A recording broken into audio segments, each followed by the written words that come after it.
Hello friends, welcome to auto exams. मैं हूं सोनम और आज इस वीडियो में हम देखेंगे उत्तर प्रदेश कांस्टेबल भर्ती 2023 के लिए यूपीजी के मोस्ट इंपॉर्टेंट क्वेश्चन कवर करने वाले हैं। तो अपने सोनम मैम के साथ वीडियो के अंत तक बने रहेगा। और यह दोस्तों जो वीडियो है यह काफ़ी ज़्यादा यूजफुल है आपके कांस्टेबल भर्ती के लिए। तो दोस्तों इससे संबंधित जितने भी क्वेश्चन हैं वह सारे इंपॉर्टेंट है, ठीक है। तो इसे इग्नोर नहीं करना, इसे आप कंसंट्रेट करके पढ़िएगा। चलिए चलते हैं पहला क्वेश्चन की तरफ। पहला क्वेश्चन यह है कि उत्तर प्रदेश का पुराना नाम क्या है। तो उत्तर प्रदेश का पुराना नाम आपका संयुक्त प्रांत था, ठीक है। उत्तर प्रदेश को पहले संयुक्त प्रांत के नाम से जाना जाता था। उसके बाद 24 जनवरी 1950 को उत्तर प्रदेश के गठन के बाद इसे संयुक्त प्रांत कर दिया, उत्तर प्रदेश कर दिया गया, ठीक है। चलिए आगे चलते हैं हम नेक्स्ट क्वेश्चन की तरफ। अगला क्वेश्चन यह है कि उत्तर प्रदेश का सबसे पूर्वी जिला कौन सा है। तो दोस्तों उत्तर प्रदेश का सबसे पूर्वी जिला है आपका बलिया, ठीक है। चलिए आगे चलते हैं, हम इंपॉर्टेंट पॉइंट्स देखेंगे और इसे क्लियर भी करेंगे, ठीक है, क्योंकि इससे संबंधित आपके एग्जाम में क्वेश्चन देखने को मिलता है कि यूपी का सबसे पूर्वी जिला कौन सा है, आपका बलिया। यूपी का सबसे पश्चिमी जिला है आपका शामली। यूपी का सबसे उत्तरी जिला है आपका सहारनपुर। और यूपी का सबसे दक्षिणतम जिला है आपका सोनभद्र। तो इसे आपको कंसेप्ट को क्लियर रखना है कि भैया कौन सा जिला किसको कहते हैं, मतलब कि कौन सा आपका उत्तरी जिला है, कौन सा पश्चिमी जिला है, ये सभी को आपको याद रखना है, ठीक है। चलिए आगे चलते हैं हम नेक्स्ट क्वेश्चन की तरफ। अगला क्वेश्चन यह है कि भाई उत्तर प्रदेश में सर्वाधिक गर्मी किस जिले में होती है। तो आपका राइट आंसर होगा ऑप्शन सी। उत्तर प्रदेश में सर्वाधिक गर्मी आपके आगरा और झांसी में देखने को मिलती है। चलिए आगे देखेंगे। अगला क्वेश्चन यह है कि भाई उत्तर प्रदेश के किस शहर को उत्तर भारत का मैनचेस्टर कहा जाता है। तो आपका राइट आंसर होगा उत्तर प्रदेश के कानपुर शहर को उत्तर भारत का मैनचेस्टर कहा जाता है। आपसे क्वेश्चन में अगर पूछ ले कि भारत का मैनचेस्टर किसे कहा जाता है, तो इंपॉर्टेंट पॉइंट्स देख लीजिएगा। भारत का मैनचेस्टर अगर आपसे पूछे तो वह आपका अहमदाबाद होगा, जो कि गुजरात का शहर है, ठीक है। अगर आपसे उत्तर भारत का मैनचेस्टर पूछे तो यह कानपुर होगा, जो कि उत्तर प्रदेश का शहर है। और दक्षिण भारत का अगर मैनचेस्टर पूछे तो यह कोयम्बटूर को कहते हैं। तो इन सभी को आपको याद रखना है। मैनचेस्टर क्या होता है दोस्तों, मैनचेस्टर वह होता है जहाँ पे आपका सूती उद्योग हो, सूती वस्त्र के उद्योग को मैनचेस्टर कहा जाता है, जहाँ पे आपके सूती वस्त्र बनते हो, ठीक है। चलिए आगे चलते हैं। अगला क्वेश्चन यह है कि उत्तर प्रदेश का सबसे बड़ा वन्य जीव अभ्यारण्य कौन सा है। तो आपका हस्तिनापुर जो है दोस्तों उत्तर प्रदेश का सबसे बड़ा वन्य जीव अभ्यारण्य है, एरिया वाइज में है दोस्तों सबसे बड़ा, ठीक है, आपको याद रखना है। नेक्स्ट क्वेश्चन यह है कि आपका देश का तीसरा रेल कोच फैक्ट्री स्थापित किया गया है। तो कहाँ किया गया है, तो रायबरेली में। रायबरेली में देश का तीसरा रेल कोच फैक्ट्री स्थापित किया गया है। अगला हम देखेंगे नेक्स्ट क्वेश्चन। अगला क्वेश्चन यह है कि संपूर्ण देश का कितने प्रतिशत चावल यूपी में पैदा किया जाता है। तो आपका राइट आंसर होगा ऑप्शन बी 12.77% जो है आपका 7% आपके यूपी में चावल पैदा किया जाता है। दोस्तों देश में अकेले 12.7% यानी कि 12.5 के हिसाब से आपका अकेले यूपी पैदा करती है चावल को, ठीक है। अगर हम आपसे यहाँ पे पूछ ले कि चावल अनुसंधान केंद्र कहाँ है, तो भारत में चावल अनुसंधान केंद्र आपके कटक उड़ीसा में स्थित है, ठीक है। चलिए आगे बात करते हैं। अगर हम पूछ ले आपसे आलू अनुसंधान कहाँ पे है, दोस्तों आलू अनुसंधान कहाँ पे केंद्र कहाँ पे है, तो आपका शिमला में स्थित है, ठीक है। चलिए अगला क्वेश्चन यहाँ पे है कि उत्तर प्रदेश भारत के गेहूं उत्पादन का कितना भाग उत्पादित करता है। तो दोस्तों भारत के उत्तर प्रदेश में केवल कितना प्रतिशत उत्तर प्रदेश अकेले कितना गेहूं का उत्पादन करता है। तो आपका राइट आंसर होगा 35 से 40% करता है। ऑप्शन सी आपका करेक्ट होगा। इन सभी को आपको याद रखना है क्वेश्चन, क्योंकि आपसे ऐसे ही क्वेश्चन एग्जाम में देखने को मिलता है, ठीक है। चलिए आगे देखेंगे। अगला क्वेश्चन यह है कि उत्तर प्रदेश में देश के उत्पादन का कुल कितने प्रतिशत गन्ने का उत्पादन किया जाता है। तो उत्तर प्रदेश में 45% गन्ने का उत्पादन किया जाता है। दोस्तों उत्तर प्रदेश भारत का अकेले राज्य में 45% आपका उत्पादित करता है गन्ना। तो इसलिए आपको पता होना चाहिए कि उत्तर प्रदेश गन्ना उत्पादन में सबसे पहला राज्य है, ठीक है। चलिए आगे देखेंगे। अगला क्वेश्चन यह है कि उत्तर प्रदेश से प्रकाशित प्रथम हिंदी पत्र कौन सा था। तो आपका राइट आंसर होगा बनारस अखबार। दोस्तों बनारस अखबार उत्तर प्रदेश में प्रकाशित प्रथम हिंदी पत्र था। अगर आपसे पूछे हिंदी का प्रथम पत्र कौन सा था तो उदंड मार्तंड होगा, लेकिन यहाँ पे आपसे क्वेश्चन में पूछा गया है कि उत्तर प्रदेश में प्रकाशित प्रथम हिंदी पत्र आपका कौन सा था, तो बनारस अखबार आपका राइट आंसर होगा। चलिए आगे चलते हैं। अगला क्वेश्चन यह है कि उत्तर प्रदेश के निम्नलिखित जिलों में से किसका क्षेत्रफल सर्वाधिक है। तो दोस्तों उत्तर प्रदेश के निम्न जिलों में से किसका क्षेत्रफल सबसे अधिक है या सर्वाधिक है, तो आपका राइट आंसर होगा लखीमपुर खीरी। दोस्तों लखीमपुर खीरी जो है क्षेत्रवाइज जो है क्षेत्रफल की दृष्टि से सबसे बड़ा आपका जिला है उत्तर प्रदेश का। बात करेंगे उत्तर प्रदेश का जो हापुड़ जिला है वह क्षेत्रफल की दृष्टि से सबसे छोटा है, ठीक है। और लखीमपुर खीरी उत्तर प्रदेश का सबसे बड़ा जिला है आपका एरिया वाइज में, तो इसे आपको याद रखना है। छोटा की बात करें तो हापुड़ और बड़े की बात करें तो लखीमपुर खीरी, ठीक है। चलिए आगे देखेंगे। अगला क्वेश्चन यह है कि उत्तर प्रदेश में पूर्व से पश्चिम की ओर बढ़ने पर वर्षा की मात्रा समानतः घटती है या बढ़ती है, अपरिवर्तित रहती है या पहले घटती है फिर बढ़ती है।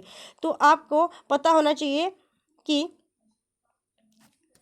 उत्तर प्रदेश में जो पूर्व से पश्चिम की ओर बढ़ने पर वर्षा की मात्रा क्या होती है, तो आपका राइट आंसर होगा घटती है। दोस्तों घटती है। हम बात करें अगर मेरा भारत मैप में देखेंगे, अगर भारत ऐसे है दोस्तों, तो बात करेंगे हम अगर मैप में बात ऐसे है तो मानसून कैसे जाता है, मानसून इधर नीचे से ऊपर की तरफ जाता है। मानसून जब आता है दोस्तों तो ऐसे जाता है, फिर उधर से जब वो मानसून वापस आता है तो बात करेंगे जब यहाँ से वापस आएगा तो दोस्तों मानसून क्या होगा, घटता है, ठीक है।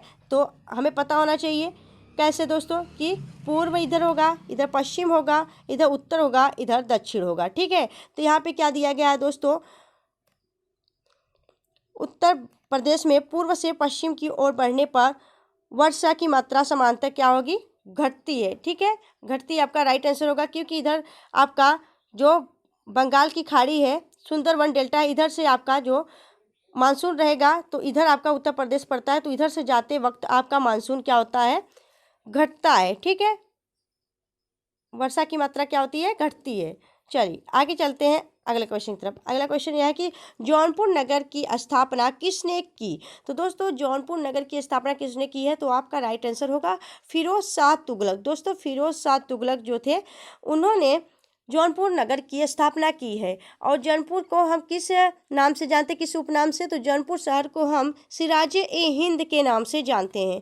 चलिए आगे देखेंगे अगला क्वेश्चन की तरफ। अगला क्वेश्चन यह है कि अमीर खुसरो का जन्म यूपी के किस जिले में हुआ था। तो दोस्तों यह आपका प्रीवियस ईयर क्वेश्चन है और पूछा भी गया है आपके एग्जाम में कि अमीर खुसरो का जन्म यूपी के किस जिले में हुआ था, तो आपका राइट आंसर होगा एटा जिले में। भी ऑप्शन आपका करेक्ट होगा। दोस्तों अमीर खुसरो का जन्म एटा जिले में हुआ था। अमीर खुसरो जो थे वह बलबन और अलाउद्दीन खिलजी के समकालीन दरबारी कवि थे। भारत में गजलों का जनक अगर पूछे तो भारत में गजलों के जनक के रूप में अमीर खुसरो को माना जाता है और अमीर खुसरो को तूती ए हिंद भी कहा जाता है, ठीक है। चलिए आगे चलते हैं नेक्स्ट क्वेश्चन की तरफ। अगला क्वेश्चन है आपका काशी विश्वनाथ मंदिर स्थित है। तो दोस्तों काशी विश्वनाथ मंदिर कहाँ स्थित है, तो आपका राइट आंसर होगा यह स्थित है आपके वाराणसी में। वाराणसी में आपका काशी विश्वनाथ मंदिर है, ठीक है। बात करेंगे हम विश्वनाथ मंदिर को इतिहास में कई बार मुस्लिमों शासकों द्वारा बार बार तोड़ा गया। मुगल शासक औरंगजेब ने इस मंदिर को गिराने वाला अंतिम शासक था, ठीक है। और इसे किसने निर्माण कराया दोस्तों, काशी विश्वनाथ मंदिर का निर्माण किसने कराया है, तो अहिल्याबाई होलकर ने इसका निर्माण कराया है, ठीक है। चलिए आगे देखेंगे। अगला क्वेश्चन यह है कि भाई मोती झील उत्तर प्रदेश के किस जिले में स्थित है।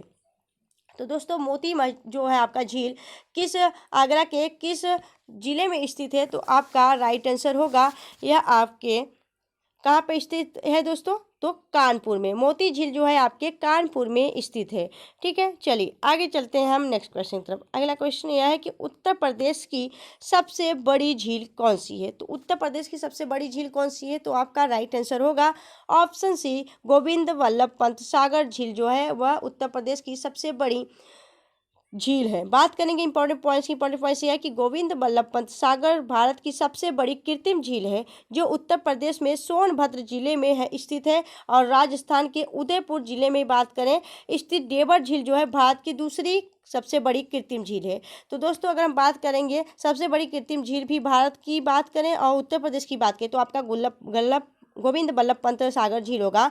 और दूसरा आपका उदयपुर में जो स्थित है राजस्थान के देवर झील, यह आपका दूसरी कृत्रिम झील है। ठीक है, यह आपको याद होना चाहिए। चलिए आगे देखेंगे। अगला क्वेश्चन यह है कि वर्तमान में भारत में कुल कितने टाइगर रिजर्व हैं। तो सॉरी, यहाँ पे भारत नहीं, यहाँ पे उत्तर प्रदेश होगा। ठीक है, उत्तर प्रदेश यूपी में। तो दोस्तों वर्तमान में यूपी में कुल कितने टाइगर रिजर्व हैं स्थित है। तो आपका राइट आंसर होगा 4।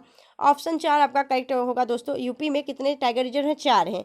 कौन से। तो यूपी में 4 टाइगर रिजर्व हैं, दुधवा टाइगर रिजर्व और अमनगढ़ टाइगर रिजर्व और पीलीभीत टाइगर रिजर्व तथा उत्तर प्रदेश का चौथा टाइगर रिजर्व है चित्रकूट के रानीपुर वाइल्ड लाइफ को बनाया गया। तो दोस्तों रानीपुर जो है आपका चौथा टाइगर रिजर्व बनाया गया आपके उत्तर प्रदेश का। अगर हम भारत में पूछे तो भारत में कुल कौन सा कितना टाइगर रिजर्व है, तो आपके 54 टाइगर रिजर्व हो गए। आपके रानीपुर को लेकर 54 टाइगर रिजर्व हो गया है। और यह रानीपुर कब जोड़ा गया था दोस्तों, तो 2022 में इसे जोड़ा गया है। ठीक है, तो आपका कुल भारत में कितना हो गया, 54 टाइगर रिजर्व हो गए हैं। ठीक है, चलिए आगे देखेंगे। अगला क्वेश्चन यह है कि गंगा नदी में पाए जाने वाली डॉल्फिन मछली को किस अभयारण्य में देखा जा सकता है। तो हम जानेंगे दोस्तों, जो गंगा डॉल्फिन है दोस्तों, गंगा नदी में पाए जाने वाली जो डॉल्फिन होती हैं वह उत्तर प्रदेश के किस अभयारण्य में देखा जा सकता है। तो आपका राइट आंसर होगा रामपुर अभयारण्य। तो दोस्तों रामपुर जो वन्य जीव अभयारण्य है वहाँ पे आपका डॉल्फिन देख सकते हैं। ठीक है, चलिए आगे देखेंगे अगला क्वेश्चन की तरफ। अगला क्वेश्चन यह है, और यहाँ पे पहले हम देख लेते हैं दोस्तों डॉल्फिन से संबंधित क्वेश्चन और भी। तो दोस्तों प्रोजेक्ट डॉल्फिन की बात की 2021 में लॉन्च किया था प्रोजेक्ट डॉल्फिन। और डॉल्फिन दिवस कब मनाया जाता है, तो डॉल्फिन दिवस आपका 5 अक्टूबर को मनाया जाता है प्रत्येक वर्ष। बात करेंगे भारत और एशिया का पहला डॉल्फिन अनुसंधान केंद्र कहाँ खोला गया है। तो भारत और एशिया का पहला डॉल्फिन अनुसंधान केंद्र पटना बिहार में स्थित है। ठीक है, क्लियर हुआ। चलिए आगे देखेंगे नेक्स्ट क्वेश्चन की तरफ। अगला क्वेश्चन है आपका रानीपुर अभयारण्य उत्तर प्रदेश के किस जिले में स्थित है। तो दोस्तों रानीपुर जो अभयारण्य है उत्तर प्रदेश के किस जिले में स्थित है। तो आपका राइट आंसर होगा बांदा जिले में स्थित है। ये ऑप्शन आपका करेक्ट होगा। दोस्तों हमारे जितने भी भाई बहन हैं वह, अगर आपको वीडियो अच्छी लग रही है, अपनी मैम की मेहनत अच्छी लग रही है, तो प्लीज़ वीडियो को लाइक करते हुए चलिएगा फ्रेंड्स। और अगर हमारे चैनल पे नए हैं तो चैनल भी सब्सक्राइब करते हुए चलिएगा ऑटो एग्जाम्स को। चलिए चलते हैं नेक्स्ट क्वेश्चन की तरफ। अगला क्वेश्चन यह है कि कैमूर वन्यजीव अभयारण्य उत्तर प्रदेश के किस जिले में स्थित है। तो दोस्तों कैमूर वन्यजीव अभयारण्य जो है वह आपके बता दें कि मिर्जापुर जिले में स्थित है। ठीक है, बी ऑप्शन आपका करेक्ट होगा। चलिए आगे देखेंगे अगला क्वेश्चन की तरफ। अगला क्वेश्चन यह है कि गंगा नदी उत्तर प्रदेश के कितने जिले से होकर गुजरती है। तो दोस्तों गंगा नदी उत्तर प्रदेश में सबसे ज़्यादा जिलों से होकर गुजरती है। तो कितने जिलों से होकर गुजरती है, तो आपको बता दें 28 जिलों से होकर गुजरती है गंगा नदी उत्तर प्रदेश में। बात करेंगे हम इंपॉर्टेंट पॉइंट्स की। इंपॉर्टेंट पॉइंट्स यह है कि गंगा में उत्तर प्रदेश के जिला जो है बिजनौर, दोस्तों गंगा नदी जो है उत्तर प्रदेश के बिजनौर जिले से प्रवेश करती है, लगभग 1140 किलोमीटर बहती है। और प्रयागराज में त्रिवेणी संगम पर आपका गंगा यमुना से मिलती है। ठीक है, तो जहाँ संगम स्थल है आपका वहाँ पे आपका प्रयागराज में मिलती है। ठीक है, यह आपको याद होना चाहिए। चलिए आगे चलते हैं। और गंगा नदी की जो लंबाई कितनी है, तो 25 किलोमीटर है यह पूरी लंबाई गंगा नदी की। ठीक है, चलिए आगे चलते हैं नेक्स्ट क्वेश्चन की तरफ। अगला क्वेश्चन यह है कि उत्तर प्रदेश में कौन से नगर यमुना नदी के किनारे पर स्थित है। तो दोस्तों हम बात करेंगे उत्तर प्रदेश में ऐसा कौन सा नगर है जो सिर्फ यमुना नदी के किनारे पर बसा हुआ है, तो इसके बारे में बात करने वाले हैं। ऐसे क्वेश्चन आपके एग्जाम में देखने को मिलते हैं, इसलिए आपको यहाँ पे हम क्वेश्चन करा रहे हैं, इसे आप लोग ध्यानपूर्वक करिएगा। तो बात करेंगे अगर हम मथुरा, तो मथुरा जो है आपका यमुना नदी किनारे स्थित है। आगरा भी आपका यमुना नदी किनारे स्थित है। और इटावा, तो दोस्तों जो है आपका राइट आंसर ए ऑप्शन आपका करेक्ट होगा, ए ऑप्शन के साथ जाएगा। दोस्तों जो मथुरा है ना, मथुरा, आगरा और इटावा, यह सभी जिले आपके यमुना नदी के किनारे स्थित है। चलिए आगे देखेंगे। अगला क्वेश्चन यह है कि उत्तर प्रदेश में हिंदुस्तान एल्यूमिनियम कॉरपोरेशन द्वारा एल्यूमिनियम कारखाना कहाँ स्थापित किया गया है। तो आपका राइट आंसर होगा यह आपके रेडकोट सोनभद्र में स्थित है दोस्तों। और इसका जो हेडक्वार्टर है कहाँ पे है, रॉबर्ट्सगंज है। ठीक है, तो रेडकोट जो है आपका किससे संबंधित है, आपके सोनभद्र से, इसे पता होना चाहिए आपको, यहाँ पे यह स्थापित है। ठीक है, चलिए आगे देखेंगे नेक्स्ट क्वेश्चन की तरफ। अगला क्वेश्चन यह है कि उत्तर प्रदेश में सोना किस क्षेत्र में प्राप्त होता है। तो दोस्तों उत्तर प्रदेश में जो सोना है वह किस क्षेत्र में प्राप्त होता है, तो आपका राइट आंसर होगा शारदा और रामगंगा नदियों से। शारदा और रामगंगा की जो नदियों की जो बालू के कण होते हैं ना दोस्तों, वहाँ पे आपके सोने के कण पाए जाते हैं।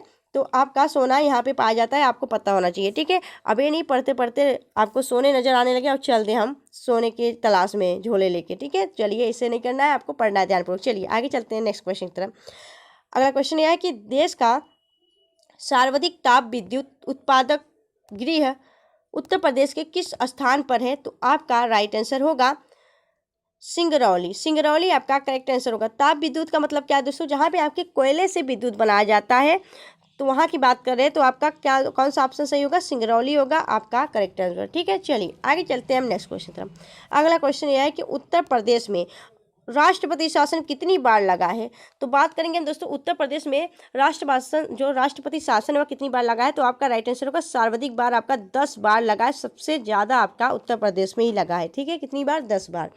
चलिए आगे देखेंगे नेक्स्ट क्वेश्चन तरफ। अगला क्वेश्चन यह है कि उत्तर प्रदेश में शीत ऋतु में तापमान किस ओर से किस ओर की ओर बढ़ता है। तो आपका राइट आंसर होगा किस ओर से किस ओर बढ़ता है। तो आपका करेक्ट आंसर होगा उत्तर से दक्षिण की ओर बढ़ता है। ठीक है, उत्तर से दक्षिण की ओर बढ़ता है, आपका करेक्ट आंसर होगा। ठीक है, तो हमारा भारत कैसा है, ठीक है, ऐसे इस तरफ की है हमारा भारत, जैसे मैप तो बन नहीं पा रहा है थोड़ा। तो दोस्तों आप जो हमारा है ऐसे इधर से मानसून जाता है, आपका इधर नीचे से ऊपर की तरफ मानसून जाता है, और मानसून फिर आता कैसे, ऐसे वापस आता है। ठीक है, तो आपका जो ऋतु शीत ऋतु है ना, तो वह किस ओर से किस ओर बढ़ता है, तो उत्तर से दक्षिण की ओर बढ़ता है, इधर से इधर की तरफ। ठीक है, यही बात तो हम बता रहे हैं। ठीक है, चलिए आगे देखेंगे। अगला क्वेश्चन यह है कि बांके बिहारी मंदिर कहाँ है। तो दोस्तों बांके बिहारी जो मंदिर है वह कहाँ पे स्थित है, आपके वृंदावन में भी स्थित है। ये ऑप्शन आपका करेक्ट होगा। चलिए आगे देखेंगे। अगला क्वेश्चन यह है कि उत्तर प्रदेश में बुंदेलखंड क्षेत्र में वीर रस से भरपूर प्रसिद्ध गायन शैली कौन सी है। तो आपका राइट आंसर होगा कौन सा है, तो आपका ऑप्शन सी सही होगा दोस्तों, आल्हा। आल्हा जो है वह बुंदेलखंड क्षेत्र में वीर रस से भरपूर प्रसिद्ध गायन है। ठीक है, इसे आपको याद रखना है, यह एग्जाम में क्वेश्चन पूछा गया है। आगे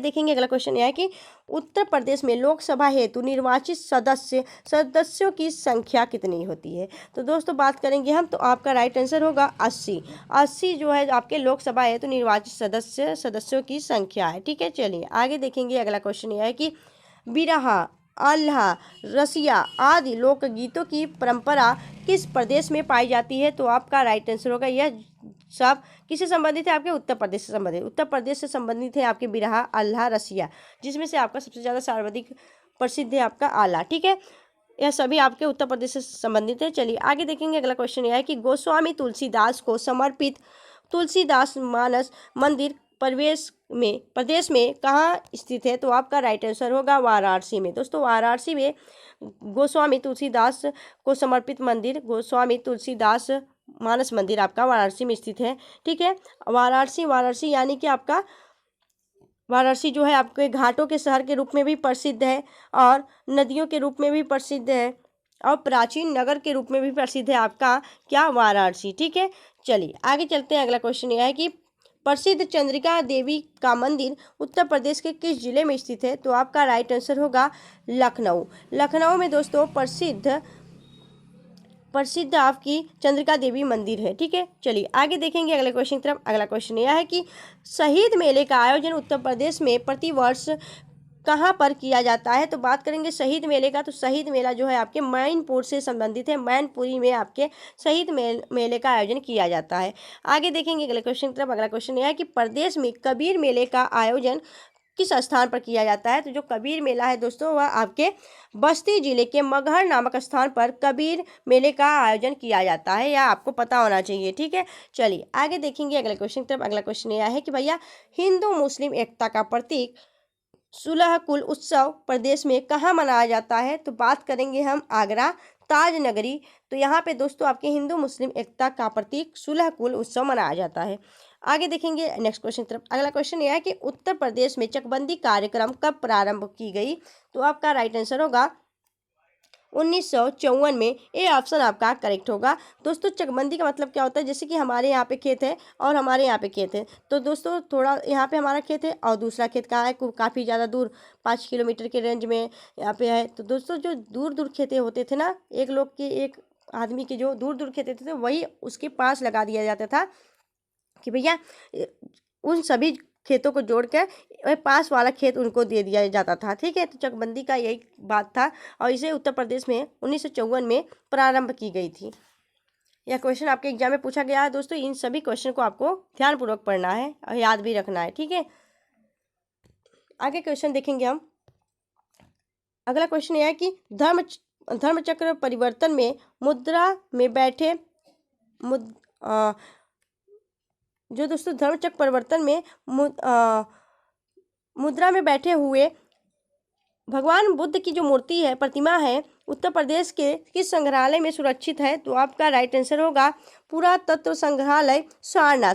पुरातत्व संग्रहालय सारनाथ में यह धर्मचक्र परिवर्तन की मुद्रा में बैठे हुए भगवान बुद्ध की प्रतिमा यहाँ पे स्थित है। ठीक है, चलिए आगे चलते हैं नेक्स्ट क्वेश्चन की तरफ। अगला क्वेश्चन यह है कि अमौसी हवाई अड्डा उत्तर प्रदेश के निम्न जिले में स्थित है। तो अमौसी जो है दोस्तों हवाई अड्डा उत्तर प्रदेश के कहाँ पे स्थित है, किस जिले में स्थित है? तो आपका राइट आंसर होगा यह जो है आपके लखनऊ में स्थित है अमौसी हवाई अड्डा। ठीक है, चलिए आगे देखेंगे हम नेक्स्ट क्वेश्चन की तरफ। अगला क्वेश्चन यह है कि गोरखपुर में स्थित राहुल सांकृत्यायन संस्थान किन दुर्लभ वस्तुओं का संग्रह है? तो आपका राइट आंसर होगा मुहरे और मृदापात सिक्के। मुहरे और मृदापात सिक्के की दुर्लभ वस्तुओं की संग्रह है, इसे आपको याद रखना है। और क्वेश्चन ऐसे भी पूछा जा सकता है कि राहुल सांकृत्यायन संस्थान कहाँ पर स्थित है? तो आपका आंसर होगा गोरखपुर। ठीक है, याद रखना है। चलिए आगे चलते हैं हम नेक्स्ट क्वेश्चन की तरफ। अगला क्वेश्चन यह है कि सुहागी बरवा वन्य जीव जो है दोस्तों बिहार कहाँ स्थित है? तो आपका राइट आंसर होगा सुहागी बरवा वन्य जीव बिहार जो है आपके महाराजगंज में स्थित है। ठीक है, चलिए आगे देखेंगे हम नेक्स्ट क्वेश्चन की तरफ। अगला क्वेश्चन यह है कि चाकुओं का शहर किसे कहा जाता है? तो चाकुओं का शहर आपको बता दें कि रामपुर को कहा जाता है। रामपुर जिले को चाकुओं के शहर के रूप में बताया जाता है। फैजाबाद की बात करें तो फैजाबाद का वर्तमान में नाम बदलकर क्या कर दिया गया? अयोध्या कर दिया गया, अयोध्या जिला। और इसे हम किस रूप में जानते हैं? तो चूड़ियों के शहर के रूप में जानते हैं और कांच के शहर के रूप में। ठीक है, तो चूड़ियों के लिए क्या प्रसिद्ध है? आपका फैजाबाद। ठीक है, जो वर्तमान में अयोध्या हो गया है। नेक्स्ट क्वेश्चन देखें तो अगला क्वेश्चन यह है कि उत्तर प्रदेश का मुरादाबाद शहर किस उद्योग के लिए प्रसिद्ध है? तो आपका राइट आंसर होगा जो मुरादाबाद है वह पीतल के बर्तन उद्योग के लिए प्रसिद्ध है, आपका मुरादाबाद शहर। ठीक है, चलिए आगे चलते हैं हम नेक्स्ट क्वेश्चन की तरफ। अगला क्वेश्चन यह है कि नक्काशीदार लकड़ी का सामान उत्तर प्रदेश के किस नगर का प्रमुख हस्तशिल्प उद्योग है? तो आपका राइट आंसर होगा सहारनपुर। दोस्तों सहारनपुर जो है जिला वह उत्तर प्रदेश का जो जिला है आपका सहारनपुर वह नक्काशीदार लकड़ी के लिए प्रसिद्ध है। एक हस्तशिल्प कला है दोस्तों, इसके लिए प्रसिद्ध है सहारनपुर।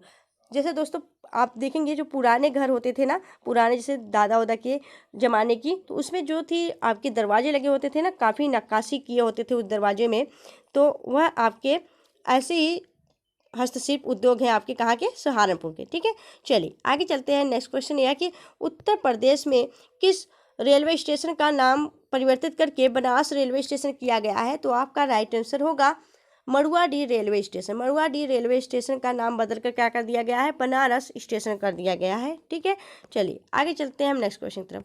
अगला क्वेश्चन यह है कि उत्तर प्रदेश राज्य के पहले मुख्यमंत्री कौन थे? तो दोस्तों उत्तर प्रदेश के राज्य जो है वह उसके पहले मुख्यमंत्री कौन थे? यानी कि आपके 24 जनवरी 1950 के समय जो थे उत्तर प्रदेश के पहले मुख्यमंत्री कौन थे? तो आपके गोविंद वल्लभ पंत थे। गोविंद वल्लभ पंत पहले मुख्यमंत्री थे उत्तर प्रदेश के। दूसरे की बात करें तो आपके कौन थे?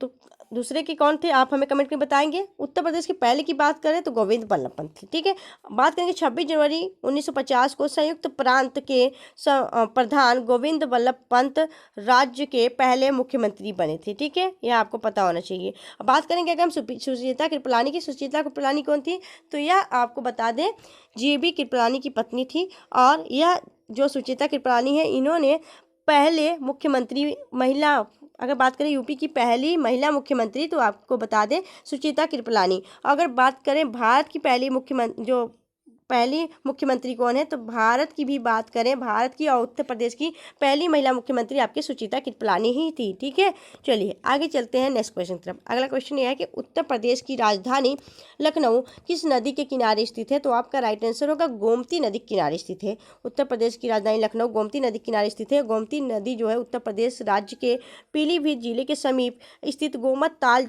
से उद्गम होती है और 1960 किमी मार्ग तय करने के बाद गाजीपुर जिले में सैदपुर के समीप गंगा जी में विलय हो जाती है। ठीक है, चलिए आगे चलते हैं नेक्स्ट क्वेश्चन तरफ। अगला क्वेश्चन यह है कि उत्तर प्रदेश का सबसे बड़ा चिड़ियाघर कौन सा है, तो आपका राइट आंसर होगा एलन-1 चिड़ियाघर। एलन-1 चिड़ियाघर दोस्तों जो कानपुर में स्थित है, यह उत्तर प्रदेश का सबसे बड़ा चिड़ियाघर है।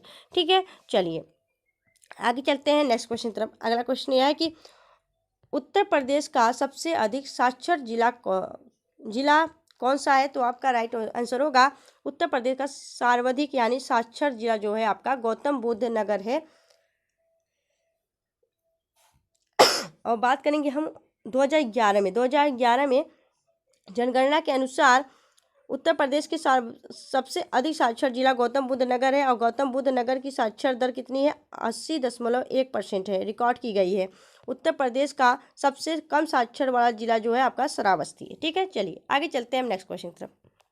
अगला क्वेश्चन यह है कि उत्तर प्रदेश में क्षेत्रफल की दृष्टि से सर्वाधिक वन क्षेत्र वाला जिला कौन सा है, तो आपका राइट आंसर होगा सोनभद्र। सोनभद्र जो है दोस्तों उत्तर प्रदेश में क्षेत्रफल की दृष्टि से सर्वाधिक वन क्षेत्र वाला जिला है। ठीक है दोस्तों, आपको वीडियो कैसी लगी आप हमें कमेंट सेक्शन में कमेंट करके जो बताएं। अगर आपको वीडियो अच्छी लगी हो, हेल्पफुल लगी हो, तो प्लीज़ वीडियो को लाइक करना और हमारे चैनल को सब्सक्राइब करना। ऑटो एग्जाम्स को मिलेंगे आपसे नेक्स्ट वीडियो में, तब तक के लिए bye bye and take care.